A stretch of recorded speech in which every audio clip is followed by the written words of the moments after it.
Bimbingan pranikah yang diikuti para pasangan calon pengantin itu disampaikan langsung petugas kantor urusan agama Kecamatan Kemang bekerja sama dengan Kementerian Agama, BKKBN, dan Dinas Kesehatan Kabupaten Bogor yang bertujuan untuk mengurangi angka perceraian di wilayah Kabupaten Bogor.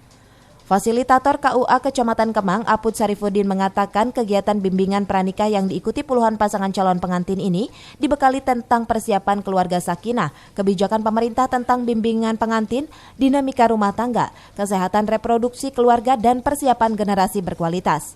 Bagian dari yang sudah dicanangkan oleh pemerintahan pusat, Kementerian Agama Pusat, yang mensikapi dari banyaknya perceraian, angka perceraian usia muda. Ya, lagi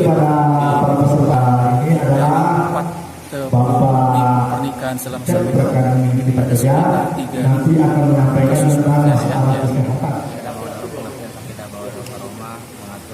Terima kasih kepada bermanfaat selaku dari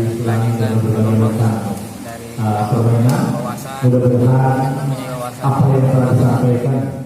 Dengan diberikannya pembekalan ilmu pernikahan kepada para calon pengantin itu, selain untuk mengurangi angka perceraian, juga diharapkan bisa bermanfaat dan menjadi keluarga sakinah, mawadah, warohmah. Dari Kemang, Kabupaten Bogor, Suhanda Abrizi melaporkan.